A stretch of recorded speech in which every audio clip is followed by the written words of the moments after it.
que Jesucristo está comparando a Dios con una gallina que acurruca a sus polluelos.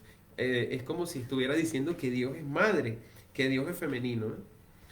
Incluso Dios es amor más que un esposo, porque el esposo es posible que después de una infidelidad de su mujer, el esposo simplemente rechace a la mujer y como pasaba en la tradición judía, que una mujer que podían encontrar en adulterio, simplemente la apedreaban.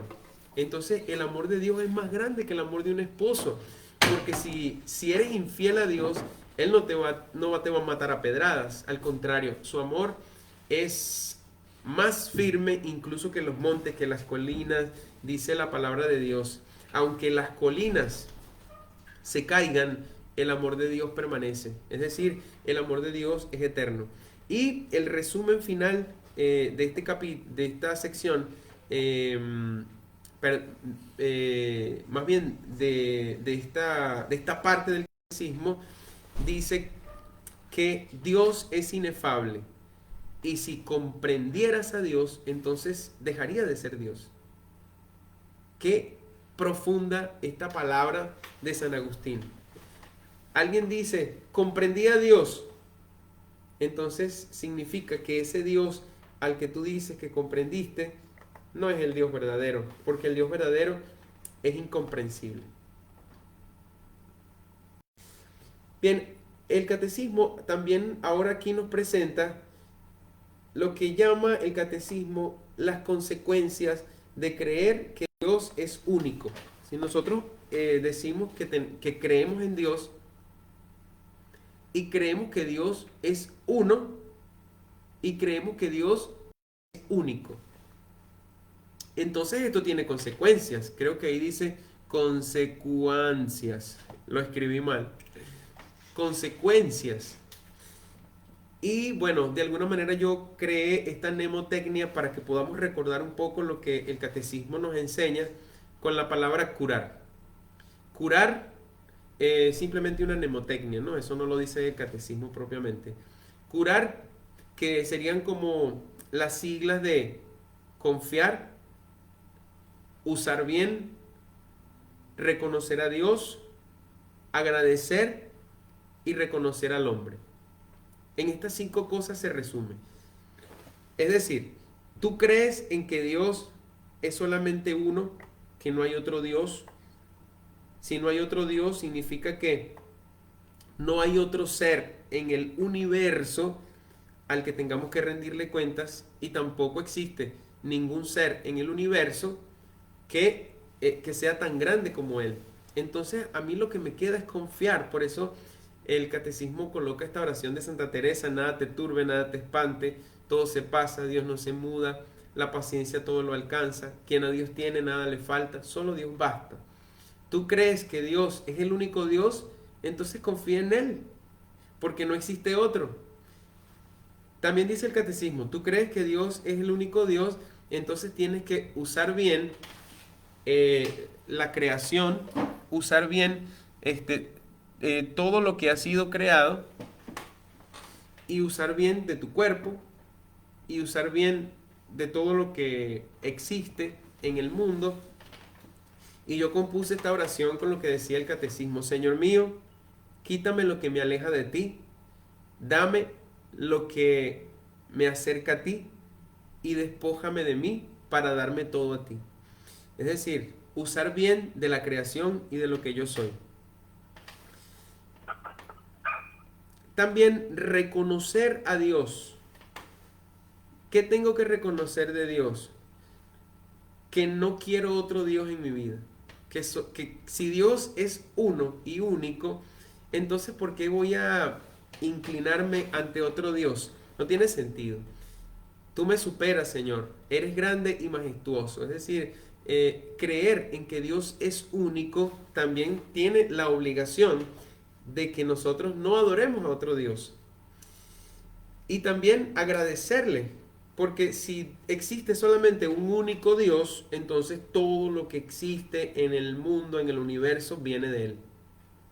Señor, todo viene de ti.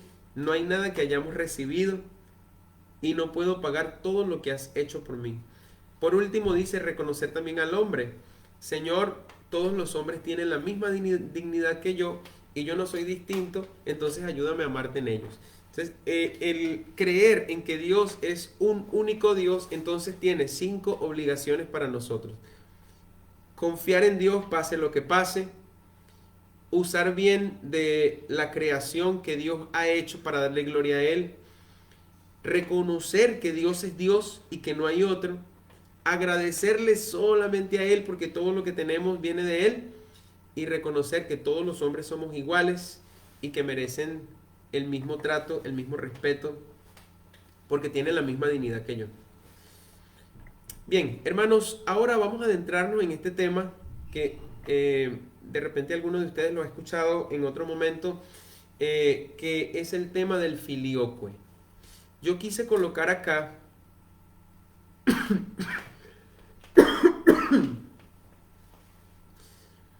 este, yo quise colocar acá el credo niceno constantinopolitano, tanto en latín como en español, para que nosotros logremos diferenciar qué significa la palabra filioque. Cuando el credo dice et in spiritu sanctum dominum et vivificantem qui et patre filioque procedit, el catecismo está diciendo que creo en el Espíritu Santo, que el Espíritu Santo también es Señor, que el Espíritu Santo es dador de vida y que procede del Padre y del Hijo. La palabra filioque significa y del Hijo, así se traduce. Si ustedes lo buscan en internet, así como lo hice yo, en latín filioque, en español significa y su hijo. Y en el siguiente recuadro podemos ver de alguna manera gráfica lo que significa para nosotros el filioque. Cuando aproximadamente en el siglo X, la Iglesia Católica se atreve a decir que nosotros creemos que el Espíritu Santo procede del Padre y procede del Hijo. Entonces la Iglesia se dividió entre ortodoxos y católicos. ¿Por qué? Bueno, porque los ortodoxos creen que el Hijo, tanto el Hijo como el Espíritu, proceden únicamente del Padre, mientras que nosotros los católicos creemos que el Espíritu procede tanto del Padre como del Hijo. Y esto lo vamos a seguir explicando.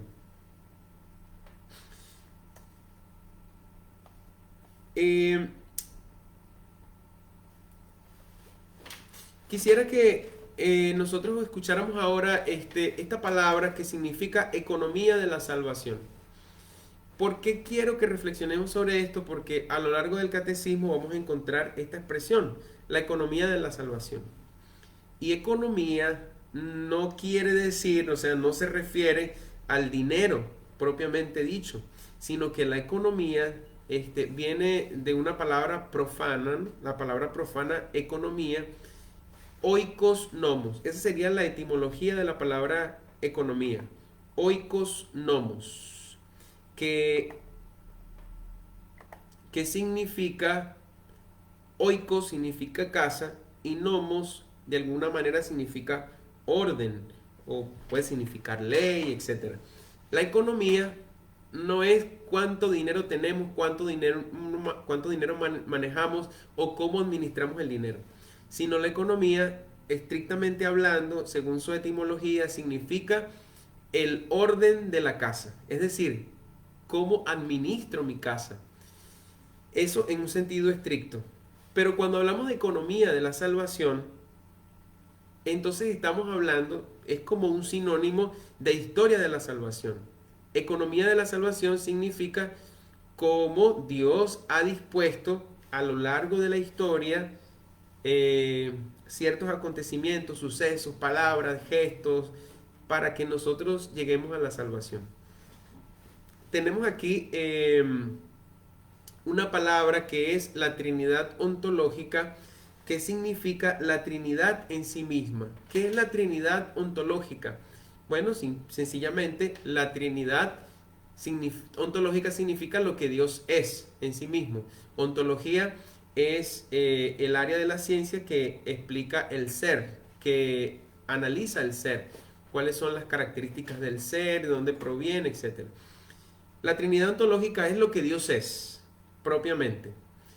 Y esta Trinidad ontológica es previa a la creación. Antes de que existiera el mundo, antes de las montañas, antes de las constelaciones, Dios es. Y antes de que Dios creara el mundo, Dios existía en toda su divinidad y ya era trinitario. Ustedes saben que Jesucristo es hijo de Dios, pero Jesucristo no es hijo de Dios cuando nació del seno de María. Jesucristo es hijo de Dios desde toda la eternidad. Ahora, la Trinidad económica es la Trinidad en la historia. La Trinidad económica, como ya explicamos, se refiere a la manera en cómo la Trinidad se ha dado a conocer a lo largo de la historia y cómo Dios Trinitario ha obrado de manera que el hombre se salve. Y ya explicamos antes que, bueno, Dios es Padre, es Hijo y es Espíritu Santo. Y a pesar de que son tres nombres o tres personas, nos estamos refiriendo a un único Dios. También tenemos que decir que Dios Padre está más relacionado con la creación, Dios Hijo está más relacionado con la salvación del mundo y Dios Espíritu Santo está más relacionado con la santificación, la iglesia y la santificación. Entonces quiere decir que la Trinidad, como nosotros la conocemos, se ha revelado en su ser trinitario a lo largo de la misma historia. Es decir, Abraham, Moisés, todavía no entendían que Dios era trino. Incluso los profetas todavía no entendían que Dios era trino. Es a través de la historia, de la economía de la salvación, de la historia de la salvación, como el hombre, el escritor sagrado, va entendiendo que Dios son tres personas, pero al mismo tiempo es un único Dios. Hay que entender, hermanos, que la palabra Trinidad no se encuentra explícitamente en la Biblia, porque algunos hermanos quieren que a fuerza la palabra Trinidad aparezca en la Biblia. Y no necesariamente tiene que ser así. Y yo hablaba con un evangélico hace algunos meses y él me decía, nosotros no le llamamos Trinidad porque la palabra de Dios no dice Trinidad, pero nosotros le llamamos divinidad. No, le llamas divinidad o le llamas Trinidad, sencillamente estamos hablando de lo mismo, porque cuando tú dices la divinidad te está refiriendo a Dios y ese Dios es trino, porque también los hermanos separados reconocen que Dios es Padre, que es Hijo y que es Espíritu Santo y que las tres personas tienen la misma divinidad. ¿Qué estudia la teología? La teología estudia la vida íntima de Dios, que es trino, y que estudia la economía. La economía estudia las obras de Dios. Es decir, teología, bueno, Dios, el ser de Dios. Economía, el hacer de Dios, cómo Dios crea y se muestra, cómo se desborda Dios en la creación para darse a conocer a su criatura. Por las obras de Dios entendemos cómo es Él. Es lo mismo cuando tú vas a conocer a una persona, dice allí, conociendo mejor su persona, entendemos su obrar. Y conociendo su obrar, también entendemos a la persona. Tú dices, bueno, yo no sabía por qué tal persona actuaba de tal manera. Ah, pero cuando ya la conocí, entonces entiendo por qué obra de esa manera. Pasa cuando una persona es disléxica, que cambia una letra por otra, una palabra por otra, y algunas personas hasta se molestan y sienten rabia porque esta persona siempre anda cambiando las palabras. Pero cuando tú sabes que esa persona es disléxica, entonces ya no la juzgas de la misma manera, sino que entiende su obrar a partir de entender lo que esa persona es. Con Dios pasa lo mismo. Entendiendo más a Dios, entonces comprendemos más su obrar, y entendiendo su obrar, entonces comprendemos más lo que Dios es. En palabras rebuscadas, diríamos que entendiendo la Trinidad ontológica, comprendemos más la Trinidad económica, y entendiendo la Trinidad económica, comprendemos más la Trinidad ontológica.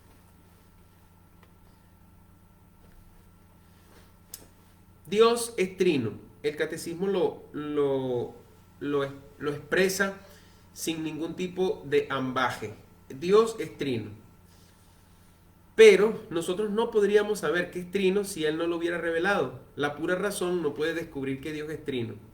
Si nosotros vamos a otras culturas, es cierto que a Dios, sus deidades a veces se les entiende llamándolo de tres maneras, eso también es cierto. Pero que Dios sea Padre, Hijo y Espíritu Santo, que el Padre tenga un Hijo y que el Espíritu Santo proceda del Padre y del Hijo, nunca lo podríamos haber alcanzado a la luz natural de la razón. Necesitábamos el auxilio de la revelación para poder alcanzar esta verdad de fe. No se dice los nombres cuando uno se persina en los nombres del Padre, del Hijo, del Espíritu Santo. Yo te bautizo en los nombres del Padre, sino que uno dice en el nombre del Padre, en el nombre del Padre y del Hijo y del Espíritu Santo. No utilizamos el nombres en plural, porque Dios, el Dios es uno, y a pesar de que tiene tres personas, sigue siendo un solo Dios. Como cuando en diciembre pasa que las personas llegan a la iglesia con sus imágenes de Jesucristo recién nacido, y entonces el sacerdote le dice a las personas: acérquense por favor para bendecir acá con el agua bendita a los niños Dios. Dice niños, pero no dice dioses, sino a los niños Dios, ¿eh? Como un dato curioso. Dios es un misterio escondido. La Trinidad, si ustedes se ponen a analizarlo desde el punto de vista racional, es ilógico. Es ilógico que un ser tenga tres nombres y que esos tres nombres obedezcan a tres personas que habitan en un solo ser, y que cada una de esas personas tiene su propia libertad y su propio obrar. Dios Padre no es Dios Hijo. Dios Hijo no es Dios Padre. Pero Dios Padre es Dios. Dios Hijo es Dios. Y Dios Espíritu Santo es Dios. O sea, participan de la divinidad. Son la divinidad. O la palabra son es equivocada. Más bien, es la divinidad. Padre, Hijo y Espíritu Santo es la divinidad. Dios se revela como trino. No es un invento de la iglesia. No nos provocó decir que Dios era trino, sino que la misma palabra de Dios, en la economía de la salvación, Dios se revela como trino. ¿Qué significa que Dios sea Padre? Significa dos cosas. Significa que es el origen, que es el primero, que es la fuente de la Trinidad, de quien todo procede. De Dios procede no solamente la creación, sino que también de Dios procede el Padre, el Hijo y el Espíritu. De Él proceden el Hijo y el Espíritu. Sino que también significa la palabra Padre que Dios ama a sus hijos. Y como ya dijimos, Dios no solamente ama como Padre, sino que también ama como Madre. Y el catecismo dice que Dios no es hombre y tampoco es mujer. Que Dios simplemente es Dios. Como los ángeles, que no son Dios, que no son Padre, perdón, como los ángeles que no son ángelos o ángelas, sino que simplemente son ángeles. El Padre de la Trinidad ontológica. Dios no solamente es Padre de sus criaturas, sino que también Dios es Padre de su Hijo, antes de la creación. Vamos ahora con el Hijo. Juan 1.1 dice que Jesús estaba junto al Padre desde el principio. La palabra principio aquí se refiere al principio, no solamente de la creación, al principio del universo, sino que al principio se refiere en un sentido extenso, la Trinidad ontológica. Colosenses 1:15 dice que Jesús es la imagen visible de Dios invisible, pero no solo eso, porque también dice que por Cristo todo fue creado por Cristo y para Cristo. Significa que Jesucristo también es creador. Dios estaba creando y Jesús estaba en el momento de la creación. Como le llaman en la iglesia bizantina, el panto creator. Jesucristo es creador. Hebreos 1:3 dice que Jesucristo es el resplandor del Padre. Impresionante cómo la palabra de Dios nos ayuda a ir profundizando. Jesucristo fue engendrado antes de los siglos, es decir, antes del tiempo, es decir, antes del espacio.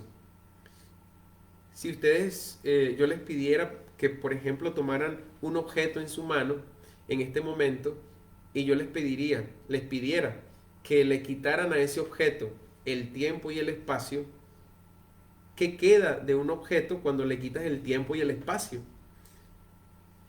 Le quitas el tiempo y el espacio, entonces ¿qué queda? Dios es Padre de Jesucristo antes del tiempo, antes del espacio, antes de los siglos, antes de la creación. Y entonces, Mateo 11:27 dice que solamente el Hijo conoce al Padre y el Padre conoce al Hijo. Y vamos a terminar con esta cita de Juan 1:18. Esta cita bíblica es sumamente importante porque cuando nosotros estamos reflexionando si el Hijo procede del Padre y si el Espíritu procede del Padre o procede del Hijo o procede de los dos, esta cita bíblica es trascendente en esta reflexión. Porque si dice la palabra que Jesucristo es el Hijo único, entonces significa que el Padre no tuvo dos hijos, que el Padre solamente tuvo un solo hijo y que ese Hijo único es Jesucristo. Desde antes de los siglos. No es su Hijo porque lo dijo en el bautismo, no es su Hijo porque lo dijo en la transfiguración. Es su Hijo antes de los siglos, como diría San Agustín, antes de que pudiéramos decir la palabra antes, ya Jesucristo era Hijo del Padre. Con esta cita bíblica nosotros podemos comprobar de una manera así sencilla y irrefutable de que el Espíritu no procede directamente del Padre, porque Jesucristo es el único que procede directamente del Padre. Ahora vamos a hablar del Espíritu. En Génesis 1:2 dice que el Espíritu aleteaba sobre la superficie de las aguas. El Espíritu también está presente en el momento de la creación y la iglesia lo ha reconocido en la tradición cuando al Espíritu Santo se le llama el Espíritu Creador. De hecho hay un himno bellísimo en la iglesia que inicia diciendo así: ven Espíritu Creador, el Veni Creator. En Juan capítulo 14:17 precisamente explica que el Espíritu está con los discípulos. Y esto es impresionante porque si Él está con los discípulos significa que es una persona. Y Juan 14:16 dice que les enseñará. O sea, que el Espíritu enseña. Para enseñar necesita ser una persona. Hay otra cosa más. El Espíritu los conducirá a la verdad total. Estas expresiones nos hacen entender que el Espíritu Santo es una persona, porque está, enseña y conduce. Y Jesucristo no dice, yo los voy a conducir por el Espíritu, o yo les voy a enseñar por el Espíritu, sino que el Espíritu tendrá un papel distinto al mío. Mi papel fue traerles la salvación, que conocieran la buena noticia y que empezaran a conocer la buena nueva del reino, instaurar el reino de Dios aquí en la tierra. Pero el Espíritu Santo tendrá la tarea, la misión de continuar ese trabajo en los discípulos y no solamente continuarlo, sino llevarlo a su plenitud. Porque Jesucristo es la verdad y enseñó la verdad, pero el Espíritu nos llevará a la verdad completa. Fíjense en este dato maravilloso, que Jesucristo asciende y nos deja al Espíritu Santo. Es decir, asciende una persona de la Trinidad y nos deja a otra persona de la Trinidad. es evidente que donde está el Espíritu está Jesús. Y donde está Jesús está el Espíritu Santo. Pero esta división que hace, esta división que parece solamente lingüística, no solamente es lingüística, sino que es real, es óntica. Les pongo un ejemplo. Todos ustedes saben que las personas tenemos apodos, ¿no? Hay un señor que se llama Pedro, pero no sé, como escuchábamos ayer en la película de Verástegui, este señor se llama Pedro, pero le dicen el alacrán. Cuando tú llamas a Pedro, estás hablando con Pedro, mira Pedro, cuando le llamas alacrán, mira alacrán, estás hablando con la misma persona. Solamente tiene dos nombres. Esto no sucede en la Santísima Trinidad, que la Trinidad tiene tres nombres, porque es una sola persona con tres nombres. Como que se llama, es el Padre, pero tiene el apodo de Hijo o el apodo de Espíritu. Sino que realmente se trata de tres personas. Y es por eso que la Trinidad no deja de ser un misterio de este Dios que es inefable, como dijimos desde el principio. Es un misterio porque es repugnante a la razón que una persona, siendo solamente una, tenga tres. Siendo solamente un solo ser, tenga tres personas en un solo ser. No tiene sentido. Y entonces uno dice, bueno, ¿cómo es posible la Trinidad? Esto como que no tiene sentido. Y es que Dios sobrepasa la lógica. No tiene que ser, no tiene que tener sentido.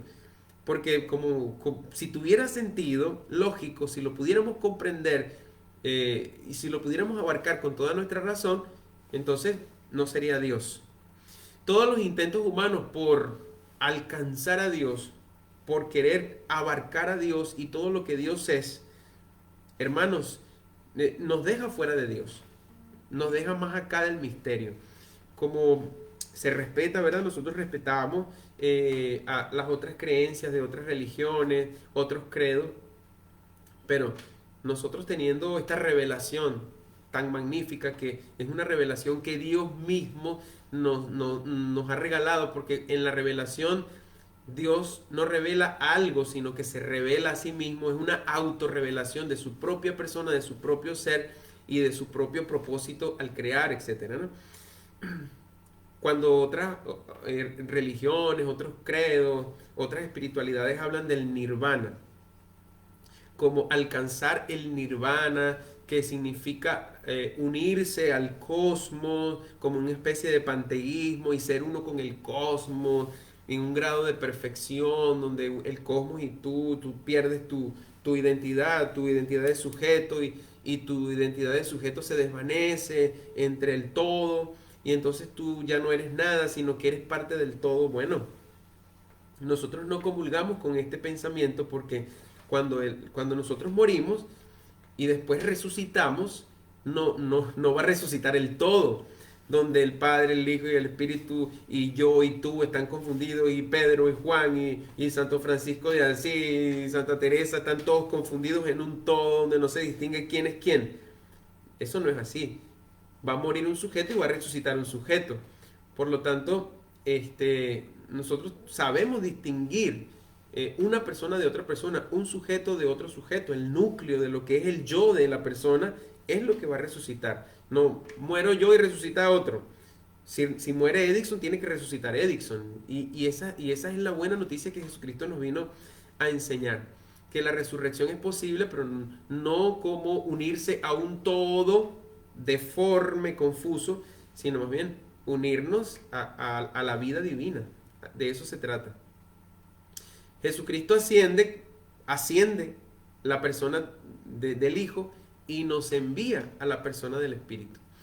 Juan 15:26 dice que el Espíritu procede del Padre. Hermanos, y aquí es donde se complica todo, porque si la Biblia dice que el Espíritu procede del Padre, entonces los ortodoxos tienen razón, porque la Biblia lo dice textualmente, el Espíritu procede del Padre, pero como ustedes saben, la Biblia no se puede interpretar con un único texto, sino que la interpretación de la palabra, como también lo dice el Catecismo, en esta sección, en la sección del Espíritu, la palabra tiene que ser interpretada no solamente en el contexto, en el contexto del texto, o sea, Juan 15 entendido en su contexto, sino también que cada versículo de la Biblia tiene que interpretarse en el conjunto de toda la palabra de Dios. Y si hay un texto que me dice que Jesucristo es el Hijo único, entonces el Espíritu Santo no puede ser el Hijo, porque es solamente un Hijo. El Espíritu procede del Padre, pero por el Hijo. Y entonces entendemos que Juan 15:26 es verdadera esa expresión, que el Espíritu procede del Padre, pero no procede directamente del Padre, sino que procede del Padre por el Hijo, filioque, lo que explicábamos anteriormente. Entonces miren cómo está, esta explicación es maravillosa. Por eso decíamos que el catecismo de la Iglesia Católica no es un catecismo para niños, sino para adultos, ¿no? Que también los niños pueden digerirlo con imágenes, con formas. Los catequistas de los niños utilizan formas más pedagógicas para llevar este contenido, pero el catecismo es profundo. Dios es uno, pero no es solitario. Desde toda la eternidad Dios es trino, una unidad divina que es trina. Tiene una sustancia, y con sustancia nos referimos al ser divino en su unidad.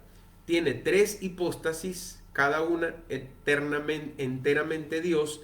Dios el Padre, Dios el Hijo, Dios el Espíritu. La palabra hipóstasis significa persona. Tiene tres relaciones, porque la relación es lo que nos da la distinción. Tú tienes un vaso que está lleno de agua y entonces tú sabes distinguir que el agua es una cosa y que el vaso es otra cosa. Entonces, en referencia a una cosa, nosotros sabemos qué es la otra, ¿no? Y en Dios hay relaciones, que es lo que hace precisamente que se distingan una persona de la otra, las relaciones. El Padre es el que engendra, el Hijo es lo que es engendrado y el Espíritu es aspirado. De manera que hay dos procesiones. Procesión viene de la palabra proceder, o sea, ¿quién procede de quién? Bueno, la primera procesión el Hijo procede del Padre al ser engendrado, y la segunda procesión que el Espíritu procede tanto del Padre como del Hijo. Esto es clave. Los ortodoxos piensan que el Espíritu procede directamente del Padre y nosotros creemos que el Espíritu procede tanto del Padre como del Hijo. Y entonces también tiene tres misiones. La misión del Padre, o sea, las operaciones en la Trinidad, la persona del Padre que crea, la persona del Hijo que salva y la persona del Espíritu que santifica. Sin embargo, el Padre es creador, el Hijo es creador y el Espíritu también es creador, como ya lo explicamos. El Padre salva, el Hijo salva, el Espíritu salva, el Padre santifica, el Hijo santifica, el Espíritu santifica. O sea que en la Trinidad tiene una sola misión, un solo obrar, pero por conveniencia o con mayor propiedad se dice que el Padre es creador, el Hijo salvador y el Espíritu santificador.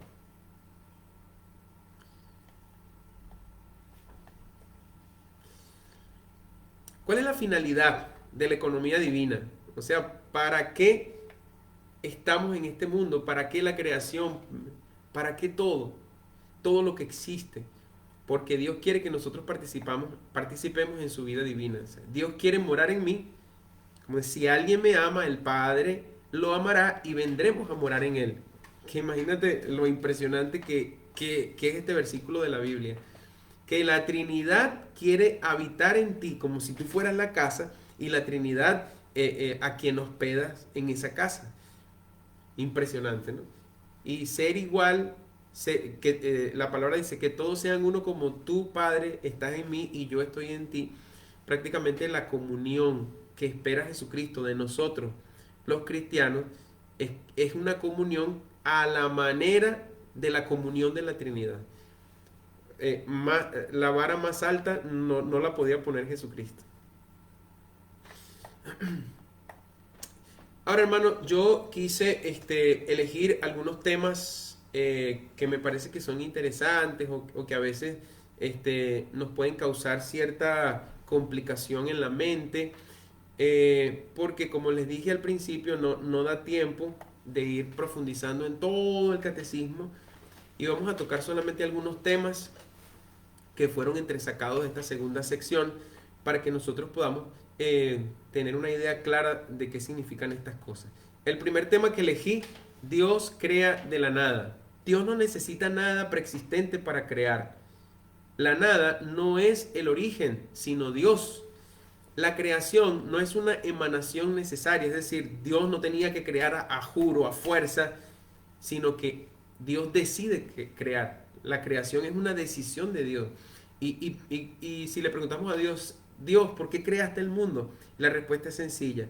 Dios creó el mundo por amor, porque Él quería compartir con una criatura su divinidad. Él quería que la criatura disfrutara de Él. O sea, no es un Dios egoísta que es totalmente feliz, eterno, todopoderoso y maravilloso, sino que quiere compartir eso con alguien. Y para eso crea al hombre, para compartirle precisamente, no solamente para que el hombre contemplara la felicidad de Dios, y para que el hombre se maravillara y dijera, wow, qué maravilloso que existe un Dios tan perfecto, sino también para que nosotros participáramos de esa perfección, para que participáramos de esa felicidad. Es maravilloso Dios.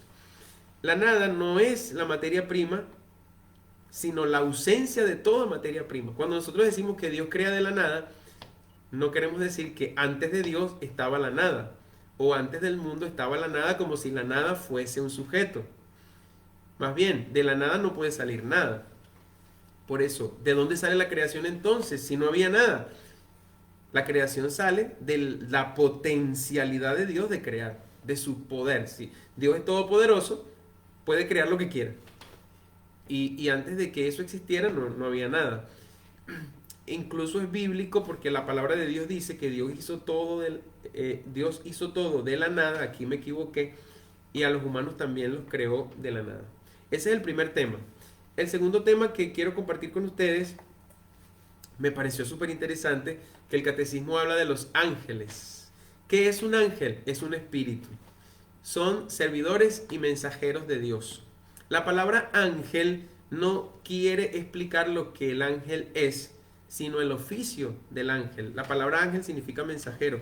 Y cuando los ángeles fueron llamados ángeles, no se quería definir lo que ellos son, sino lo que ellos hacen. ¿Qué es lo que hace el ángel? Bueno, llevar el mensaje. Contemplan el rostro del Padre. Esos son los ángeles. Están atentos a la voz de la palabra de Dios. Tienen una inteligencia y tienen una voluntad. Es decir, los ángeles pueden decidir. Y la prueba de que los ángeles tienen voluntad es que si un ángel se rebelaba contra Dios y no quería el plan de Dios, tenía la libre voluntad de hacerlo. El hecho de que sean espíritus puros significa que son perfectos, pero esa pureza no significa que son impecables en el sentido de que no tienen la posibilidad de rechazar a Dios.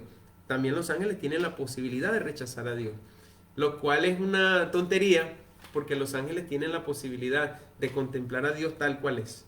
Y es la mayor locura pensada, que después que un ser pueda contemplar lo que Dios es, se atreva a rechazarlo. Todavía, bueno, nosotros los seres humanos vemos a Dios, contemplamos a Dios, pero no lo vemos tal cual es. Todavía aquí se puede decir, bueno, creemos por fe, no tenemos la visión beatífica de Dios, todavía se justifica que tú dudes, pero los ángeles contemplan a Dios, contemplan su faz. Son criaturas personales y son inmortales los ángeles, creados por Cristo y para Cristo, tienen mayor perfección que toda criatura que sea visible. Hebreos dice que están al servicio de nosotros, que los ángeles están al servicio de nosotros, que somos herederos de la salvación. Los números 332 y 333 del catecismo son maravillosos. Explican cómo los ángeles han estado a lo largo de la historia. Los ángeles están con nosotros en nuestra infancia porque cada niño está al cuidado de un ángel, y en la muerte, y aquí menciona a Lázaro y al rico Epulón, que cuando Lázaro muere, el pobre Lázaro muere, dice que los ángeles lo llevaron al seno de Abraham.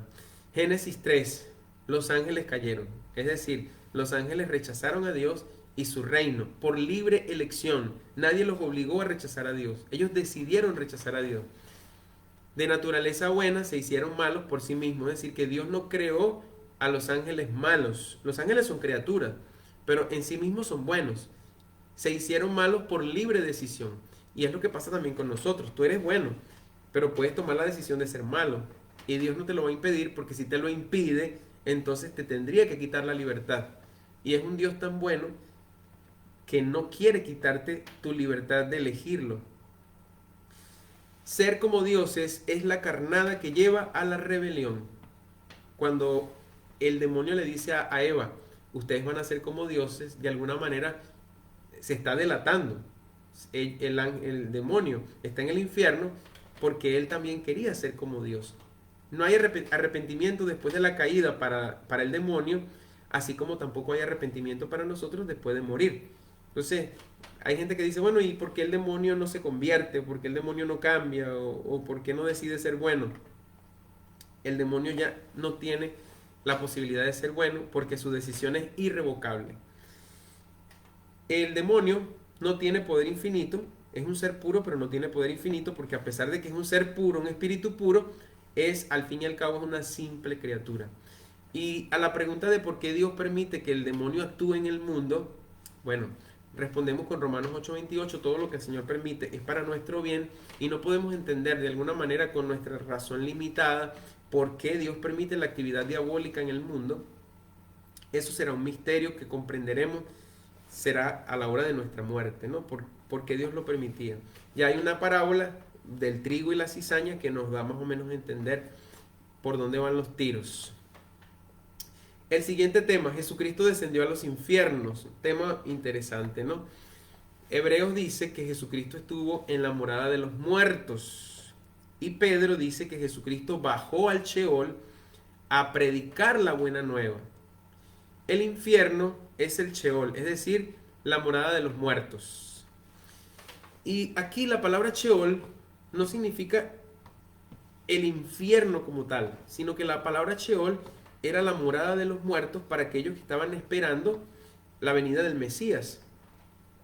El Sheol es el lugar donde no hay misericordia. Ustedes han escuchado el salmo que dice, Señor, en el reino de la muerte nadie te alaba, ¿verdad? Porque el Antiguo Testamento es muy pesimista, no habla poco de un cielo. El Antiguo Testamento en su origen no habla del cielo, no se cree en el cielo, sino que se habla de un Sheol, un lugar donde están los muertos. Y qué bueno que es así, porque podemos comprender que la palabra de Dios, en la pedagogía que Dios utilizó con el hombre en la historia, nos da a entender no que el Antiguo Testamento está equivocado, que el Antiguo Testamento es un error, sino que más bien la revelación de Dios ha sido progresiva y la comprensión que nosotros tenemos de Dios ha sido también progresiva. Y si existía el Sheol, era porque Cristo iba a venir. No es un Dios sádico que, que, que, que habla de una morada de los muertos y nada más, sino que si una morada de los muertos es porque Dios sabe que vendrá un Mesías. En la parábola de Lázaro y el rico, se dice que Lázaro fue llevado al seno de Abraham. Entonces, ¿qué es el seno de Abraham? ¿Qué es el Sheol? Es el lugar donde estaban los justos esperando redención. Entonces, Jesús no bajó al infierno a liberar a los condenados ni para destruir el infierno de la condenación. Jesucristo no baja al infierno para acabar con el infierno. Al contrario, Jesucristo baja para liberar a los que estaban cautivos, pero que eran justos, que ya iban a la salvación. En el Antiguo Testamento, bueno, quedaban impotentes porque no había un Salvador, pero llega Jesús, abre el cielo y ellos pueden subir. Mediante la muerte aniquiló la muerte, al Señor de la muerte, que es el diablo. ¿Qué quiere decir el credo cuando dice que Jesús bajó a los infiernos? El credo simplemente quiere enseñar que Jesús realmente murió y como realmente murió, realmente resucitó. Otro tema candente, el purgatorio. El purgatorio es la purificación después de la muerte. Nadie entra al cielo si no tiene santidad. Entonces, para poder entrar en el cielo, tenemos que pasar una etapa previa de purificación para poder entrar. No es el castigo de los condenados. El purgatorio no es un infierno. El purgatorio es una antesala al cielo. Un fuego pondrá a prueba nuestras obras, dice Corintios. Y esto más o menos nos va indicando que después de la muerte sí hay un fuego. Y también Pedro habla de que el oro se pone a prueba en el fuego. O sea, parece que la palabra nos está enseñando que vamos a tener después de la muerte una purificación. El pecado que no será perdonado ni en este mundo ni en el venidero es el pecado contra el Espíritu Santo. Y esta cita bíblica es maravillosa, porque si la leemos bien, vamos a entender que si hay un pecado que no será perdonado ni en este mundo, ni será perdonado en el otro, entonces significa que hay pecados que sí pueden ser perdonados en este mundo y que pueden ser también perdonados en el mundo venidero. Estamos hablando de pecados veniales, estamos hablando de impureza, estamos hablando de una purificación que no está completada, pero de ninguna manera estamos hablando de que una persona que esté destinada a la condenación vaya a pasar por el purgatorio. Ninguna persona que está destinada a la condenación puede pasar por el purgatorio. En Macabeos nosotros encontramos cómo se hacían sacrificios expiatorios por los difuntos. La Biblia misma nos enseña que se puede pedir por los difuntos, se puede hacer oración por los difuntos. Y Job también hacía sacrificios por el perdón de los pecados de sus hijos. Entonces significa que la tradición bíblica nos enseña que hay la posibilidad de orar por aquellos que ya han muerto, ¿no? Y cuando uno se muere ya no puede orar por sí mismo, pero mientras estemos vivos podemos orar por los muertos. Dios es infinito. La misericordia de Dios es infinita. Quiere decir que la misericordia de Dios no solamente está encapsulada para este mundo terrenal, sino que la misericordia de Dios es infinita, significa que trasciende este mundo. También es un Dios misericordioso aquí y en todas partes, ¿no? El único lugar donde Dios no puede ser misericordioso, y no porque Dios no quiera, y no porque Dios no pueda, es en el infierno mismo, porque los que están en el infierno han decidido estar allí. El infierno es separarse del amor de Dios. ¿Y qué nos separa del amor de Dios? El pecado grave. La palabra dice que quien odia a su hermano es un asesino, y Mateo 25 dice que irán al infierno los que no amaron a su prójimo. O sea que el infierno se pierde por omisión. Es por eso, hermanos, que el pecado de omisión es uno de los pecados más graves, porque nos manda directo al infierno. Quien muere en pecado grave está separado del amor de Dios y por lo tanto no puede ir al cielo. ¿Qué es el infierno? Es la autoexclusión definitiva de la comunión con Dios. Es decir, quien está en el infierno no es porque Dios lo excluye. Quien está en el infierno es porque Él mismo decide estar en el infierno. ¿Cómo decido estar en el infierno? Cuando vivo en ese pecado mortal y cuando no quiero dejarlo. Jesús le llamó Gehenna, le llamó el fuego que no se apaga. También Jesucristo habla de que no puede entrar en el reino de los cielos, bla, bla, bla, bla. La puerta angosta te lleva a la salvación, pero la puerta ancha te lleva a la perdición. De manera que Jesucristo no utilizó propiamente la palabra infierno. Infierno se refiere a lo inferior, o sea, a lo que está por debajo. Pero Jesucristo utilizó más bien estas palabras: Gehenna, fuego que no se apaga, lago de fuego, el fuego eterno, etc. Es un llamado a usar la libertad con responsabilidad. Imagínate, a veces hablamos del infierno así como con miedo, con terror. Lo que pasa es que Dios quiere que sus hijos utilicen su libertad, porque es un regalo, es un don que Dios le ha dado al hombre, la libertad. Y si utilizas bien tu libertad, no tienes que tenerle ningún miedo a ningún infierno. Crees en Jesucristo y aceptas a Dios como tu Señor, a Jesucristo como tu Señor. Abres la puerta de tu corazón, no rechazas a Dios, no tienes por qué temer al infierno, ¿verdad? Porque el infierno es una elección. no es un castigo propiamente de Dios, sino una elección de nosotros, ¿no? No estamos predestinados a ir al infierno, como algunas corrientes piensan que desde que nacemos ya estamos predestinados o al cielo o al infierno. Eso no tiene sentido porque entonces el don de la libertad no tiene lugar.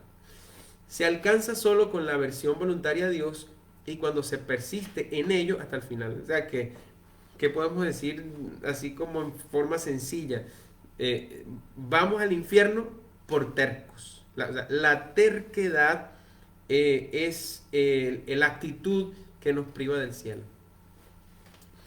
Bien, queridos hermanos, esto es a grandes rasgos eh, lo que podemos nosotros encontrar en esta sección número 2 de la primera parte del Catecismo de la Iglesia Católica. Repito, esta exposición que compartí con ustedes eh, representa de alguna manera una parte de lo que esta segunda sesión de la primera parte del catecismo nos ofrece, porque es muy amplio, demasiado amplio, y no nos daría el tiempo en una sola hora. De hecho me pasé 15 minutos. Pero de la misma manera que yo les digo que es demasiado amplio y no lo podemos abarcar en una hora, ustedes también pueden pensar, bueno, entonces tengo que leer el catecismo. Sí, es una necesidad que yo lea el catecismo para profundizar en estas cosas. De alguna manera les expliqué algunas palabras para poder así como entender el catecismo, para no divagar entre tantas cosas. Y reconozco que es muchísimo, es más lo que me faltó por explicar que lo que expliqué. Pero bueno, por lo menos nos quedamos con algunos detalles que pueden ayudarnos a comprender esta parte del catecismo. Para el próximo martes vamos a entrar en la segunda parte del catecismo de la Iglesia Católica. Ustedes ya lo saben, ¿verdad? Que el catecismo se divide en 4 partes. La próxima ocasión estaremos analizando la segunda parte del catecismo, la sección número 1. Queridos hermanos, vamos a terminar con una breve oración, agradeciéndole a Dios por estas enseñanzas que nuestra iglesia nos regala. En el nombre del Padre, y del Hijo, y del Espíritu Santo. Amén. Nos dirigimos a nuestra Madre Santísima para que interceda por cada uno de nosotros. Dios te salve María, llena eres de gracia, el Señor es contigo, bendita tú eres entre todas las mujeres, y bendito es el fruto de tu vientre Jesús. Santa María, Madre de Dios, ruega por nosotros pecadores, ahora y en la hora de nuestra muerte. Amén. Que el Señor esté con ustedes, que la bendición de Dios Todopoderoso, Padre, Hijo y Espíritu Santo, descienda sobre ustedes y les acompañe siempre. Amén. En breve les voy a pasar las diapositivas por los grupos para que las puedan tener. Que pasen feliz noche, que el Señor les bendiga.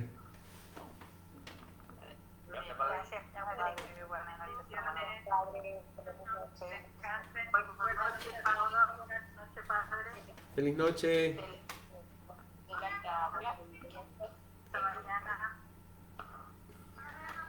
Hasta mañana. Adiós. Gracias, Padre, por todas sus enseñanzas. Aquí estamos, a la orden. Chao, padre. Adiós, Valentino. Chao. Hasta mañana. Bueno, hasta pronto. Hasta pronto.